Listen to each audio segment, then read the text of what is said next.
In the land down under, there dwelleth a strange mammal that looks like an otter glued a bunch of other animal parts onto its body. The platypus is famous not only for its odd look, but also for its odd behavior. But bills and tails aren't the only tricks the platypus has picked up. It also has some offensive and defensive traits that make it the most interesting animal in the world. To us.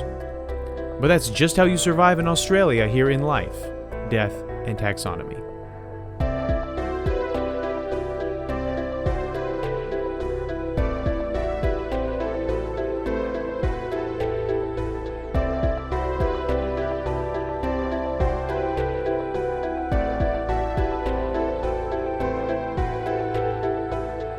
Welcome back to Life, Death, and Taxonomy. It's your 30 minutes of interesting animal info. I'm Joe. And I'm Carlos.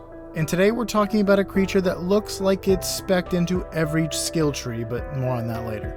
Yeah, it's absolutely not a very well optimized RPG character. It's kind of like a jack of all trades, master of none, which means you get absolutely destroyed by both magic wielding and melee bosses. It's just really rough. Unless you're playing a fighting game in which you're Mario. And you're just well-rounded. That's true. Fighting games are different than RPGs. But what are we talking about? Are we talking about Mario? We're talking about video games. Yeah, I know. So weird of us.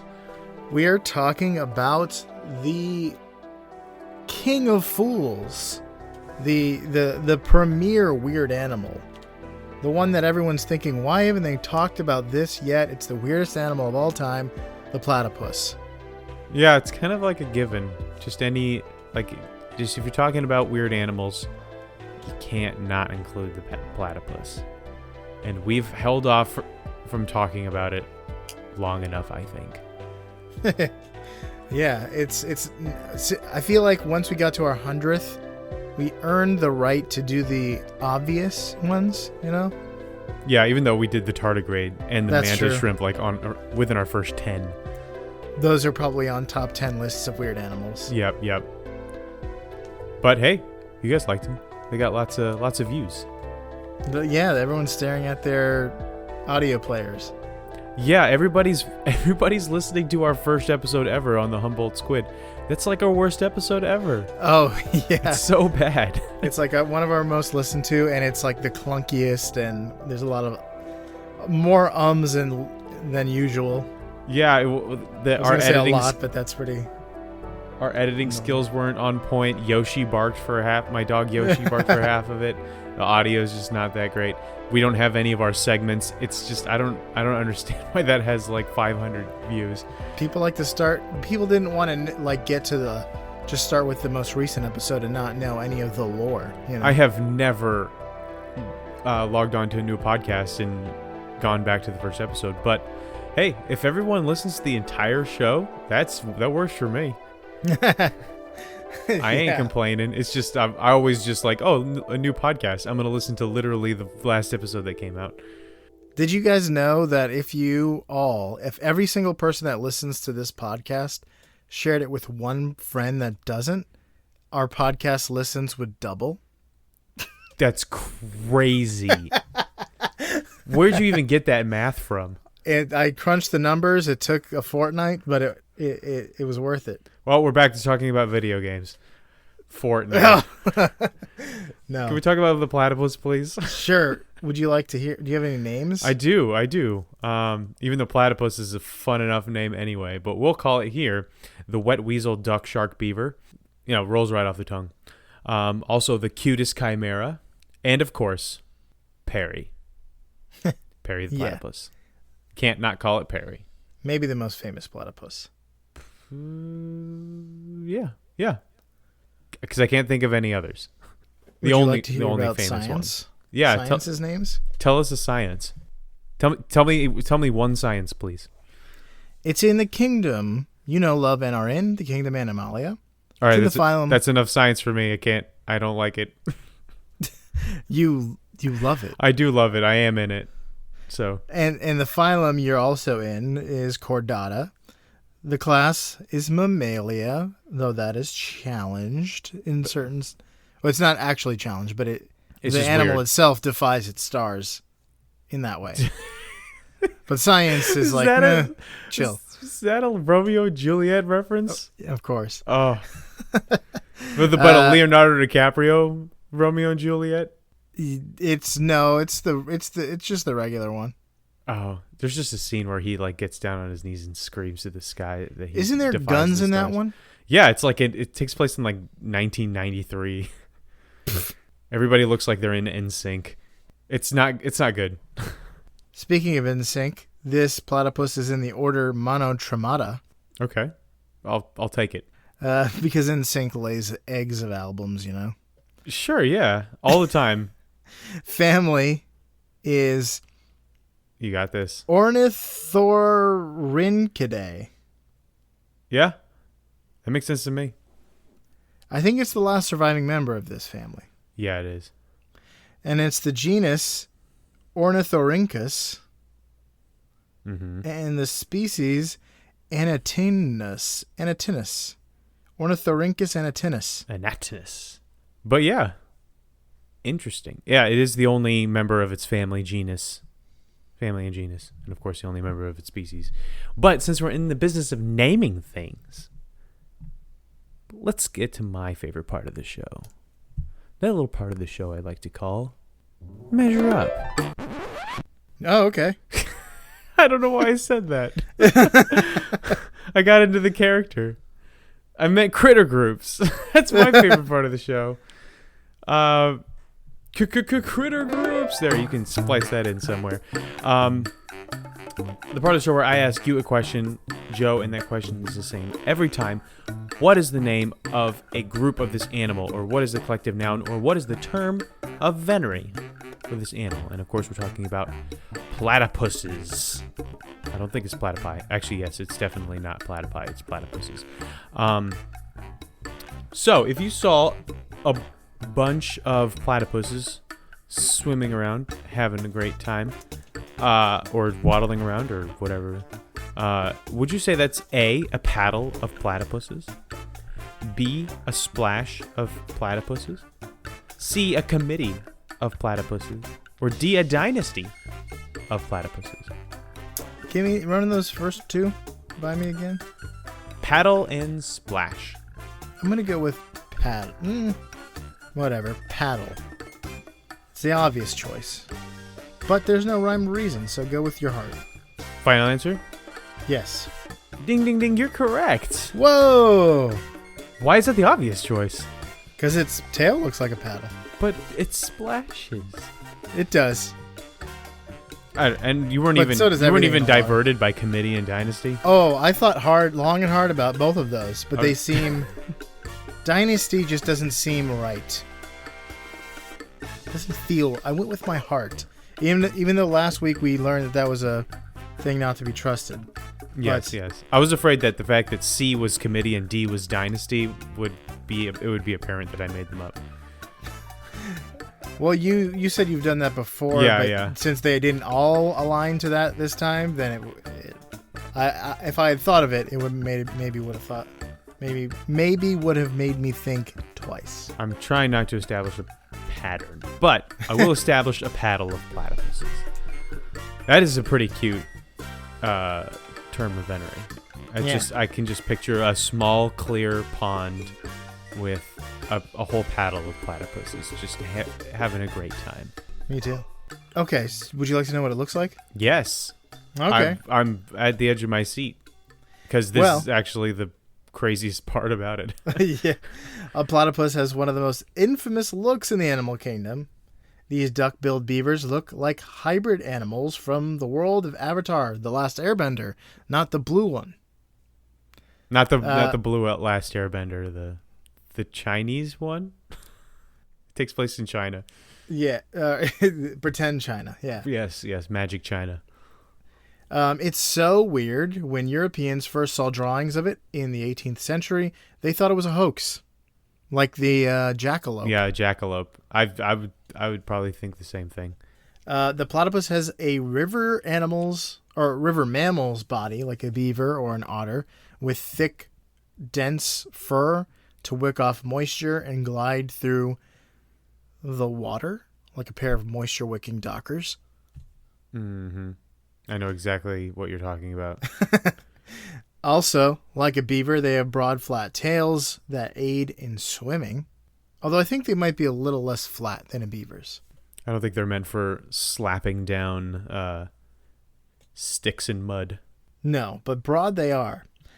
All 4 of their paws are also broad and webbed like a beaver's back paws. Their the beaver's front paws are like little rodent hands. Mm-hmm. Their back paws are people raccoon hand. Yeah, but their back paws are more like all 4 of the platypus's paws, Or like webbed. Duck feet. Yeah. The strangest part of their body may be their bills, which are broad as well, and help them to root around on riverbeds for food. They have duck bills. What are they doing with duck bills? No one knows. They're rooting around. Well, we know what they do riverbeds with for them. food. We don't know how they got them, where they found them. But that's what I got for the description, except for there's one thing that remains to be discussed, and that is its color. The size and dimensions. It's brown. Its size and dimensions of this relatable creature. That brings us to the listener's favorite part of the show. Welcome to the beloved Measure Up segment. It's the part of the show when we present the animal size and dimensions in relatable terms through a quiz that's fun for the whole family. It's also part of the show that's introduced by you when you send an audio of yourself saying, singing, or chittering the words measure up into ldtaxonomy@gmail.com. We do have a new Measure Up intro this week from an old friend, the honey badger. Oh, this individual is back. But this time he's not alone. He brought a friend. Double honey badger all the way across the sky. It's not another honey badger. He says, I'm back with my hunting partner. Well, let's find out what hunting partner this is. Oh, never mind. Go ahead. The coyote? It could be. No. That bird that finds honey for the honey badger. Maybe. Well, let's toss up. Let's see which one it is. Okay. It's definitely not a coyote because coyotes and honey badgers don't live on the same continent. But You're whatever. Gonna be upset. Without further ado, the listener's favorite part of the show.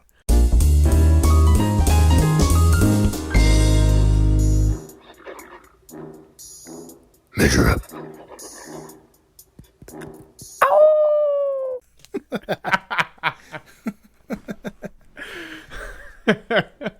That was alarming, but I loved it.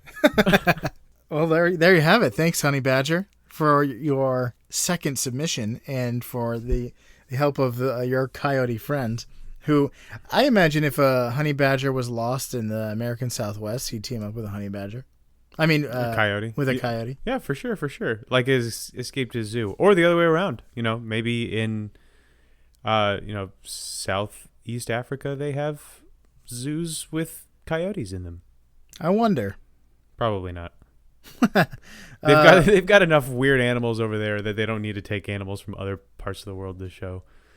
They're like, just go outside. There's a giant giraffe there. Yeah. That's how Africa is, right? There's just giraffes outside all the time. Yeah, usually. Let's talk length. Males average males can go up to 50 centimeters or 20 inches. Females are a little bit smaller, like 17 inches. How many platypuses go into the height of the Parliament House in Canberra, Australia? Here's a hint. The current Parliament House has been in use since 1988. Before that, the Australian government had decided to build a temporary house to be used for 50 years. It ended up being used for 61 years. It just didn't follow through on their promise. In the last of those years, it was plagued by not enough space. That was the worst plague brought down on the Egyptians. Uh-huh. Not enough space. I'm imagining it's pretty similar probably to the British Parliament House because British people founded what we know Australia to be today. So yeah, in 1998 and 1988. Well, no, but they're still their architecture and stuff probably still has harkens back to it, I imagine. Well, imagine you are a little powdered wig parliamentary politician from down under, and you've been in a tiny office for the past 10 years, and it's time to build a new place. How big are you going to make it? Depends on how much money I can squeeze out of the tax-paying citizens of Australia. I'm gonna imagine it's into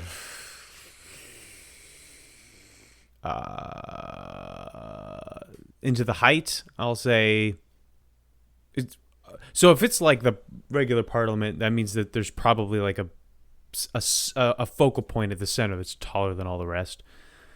So I'll say 80 feet. That sounds okay. It's not like a skyscraper. It's got to be this big building, kind of like the Library of Congress kind of esque building. Although that's not 80 feet. I'll say 100. That works for me. And how long did you say this thing was? 50 centimeters or 20 inches. 20 inches. Couldn't it be 24 inches? That would make things so much easier. If you knew metric, it would make things because easier. it's small. I mean, smaller than 2 feet. Then we'll say 57. 57 platypuses? Yes. Final answer? Yes. The correct answer is 210.6. Oh, so this is a tall thing. This The is Parliament like House a is 400-foot tall thing. It's 107 meters or 351 feet. Ooh, that is tall.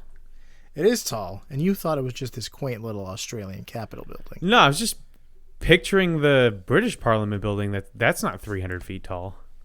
Who could say? The British. The internet. Let's talk weight. They go between 0.7 to 2.4 kilograms, or 1 pound 9 ounces to 5 pounds 5 ounces. How many kiwi eggs go into the weight of a platypus? Kiwi eggs. That's a different. That's a different country. Place. Yeah.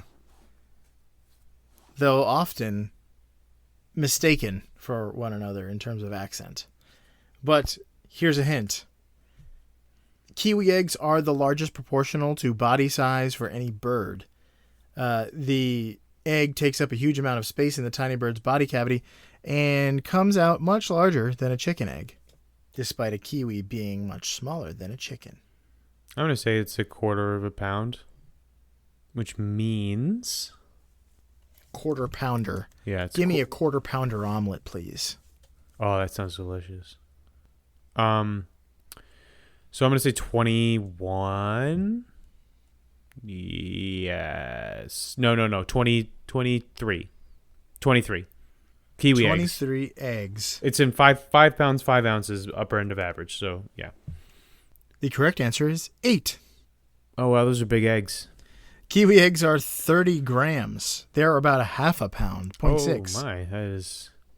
300 grams. Sorry, not 30. That's like if you egg somebody, you might accidentally kill them.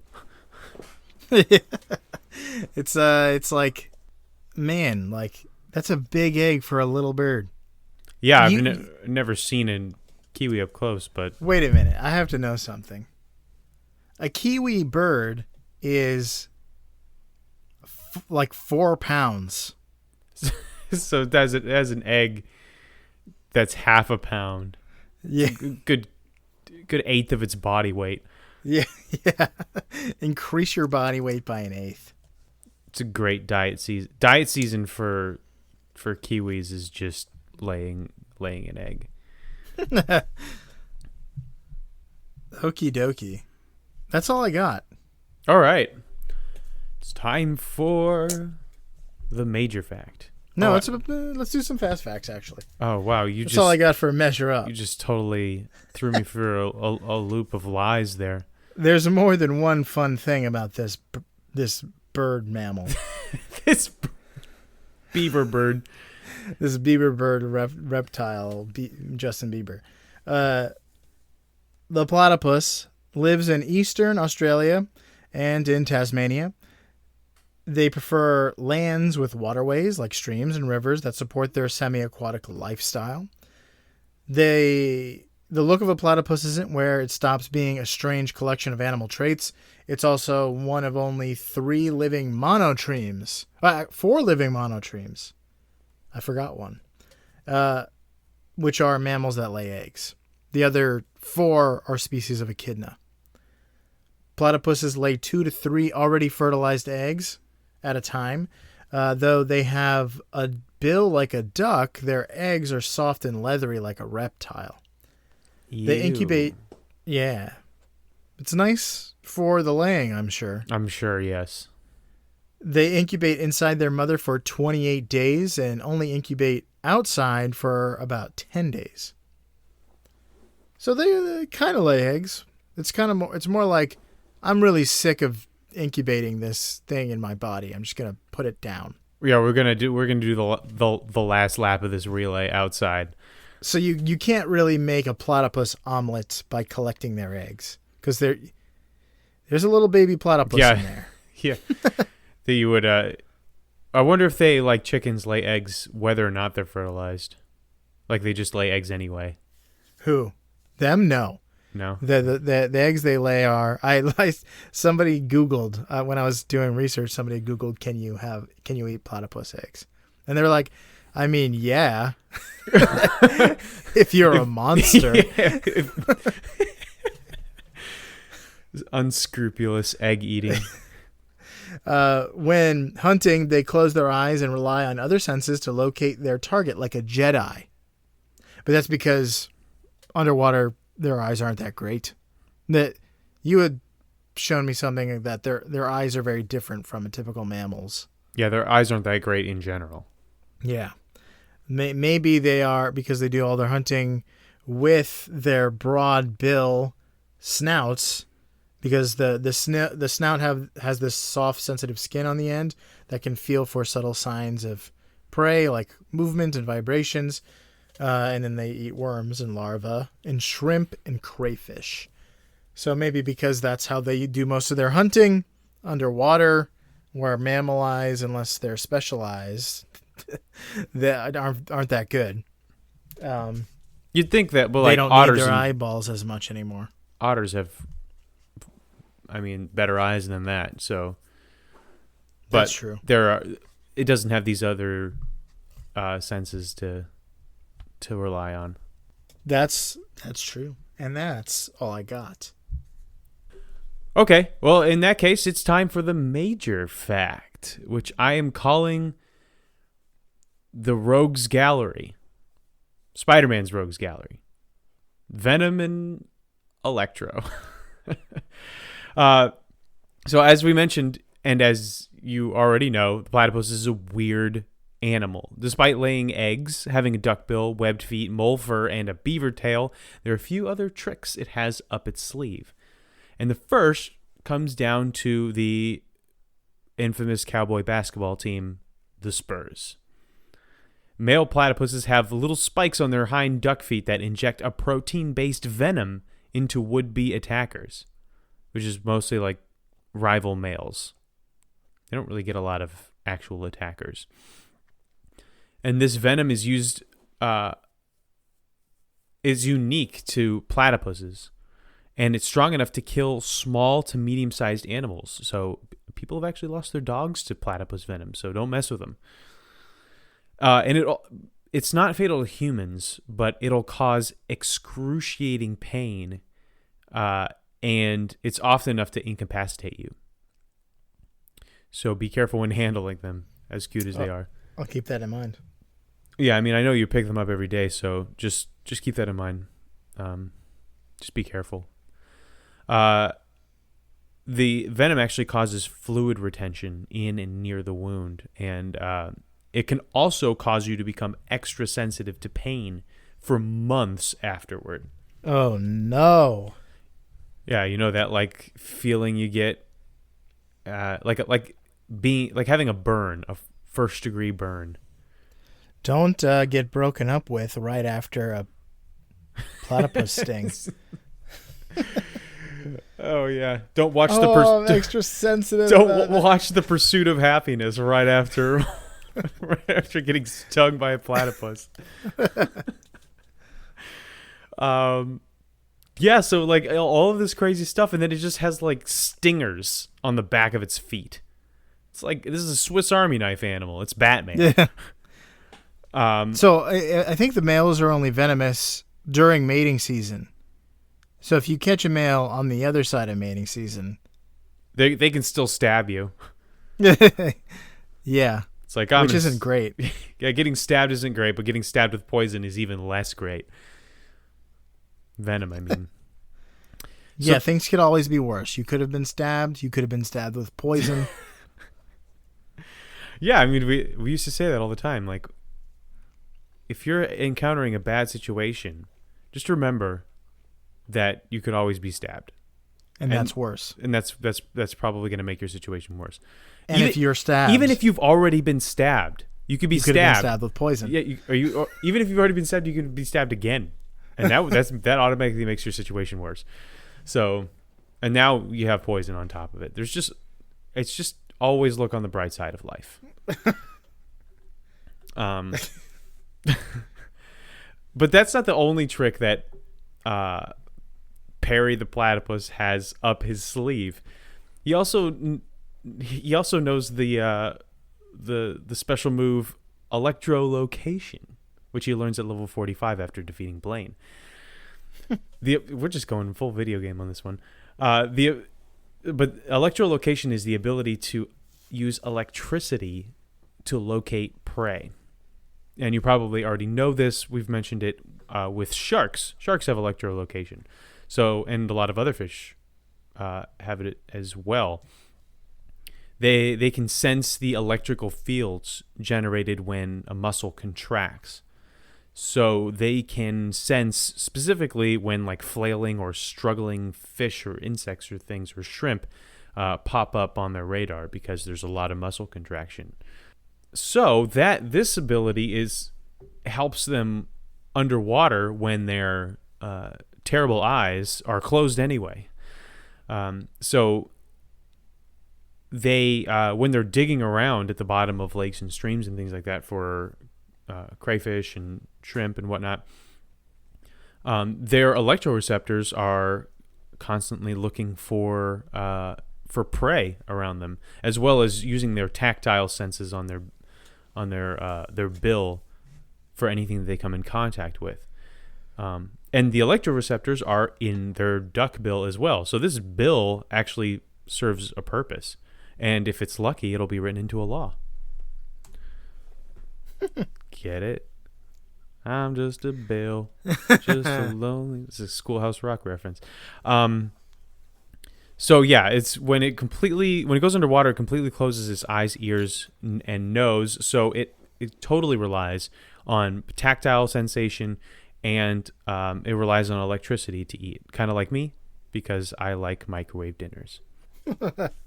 And on a final note, they recently found out that a platypus will glow if you shine a black light on it. So just to throw that on there, it's also wow. It's also has a measure of fluorescence under UV light. Just an all-around great guy. All around, he's got a glowing personality. He's the most interesting man in the world. He's the Dos Equis platypus. He doesn't always drink water, but when he does, it's river water. Because that's all there is, and he also peed in it, so it's just weird. And that's it. I mean, it's basically like it.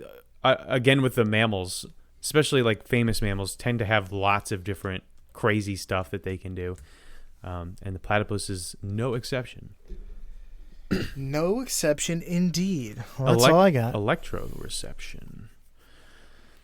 All right, so for you out there in Podcastia, close your eyes, take a dive, and become the greatest hits album of the animal kingdom, like Joe, Steve, Katie, and Matthew Perry the platypus here in Life, Death, and Taxonomy.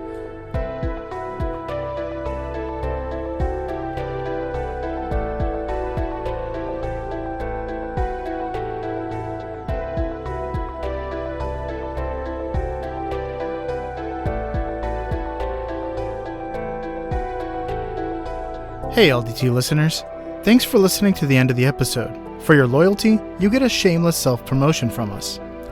If you haven't already, leaving a review on your favorite podcast app can really help us grow. But telling your podcast-loving friends about us is even better. Also, don't forget to send in your Measure Up intros and animal suggestions to ldtaxonomy@gmail.com. We love hearing from you. As always, thanks, most of all, for listening.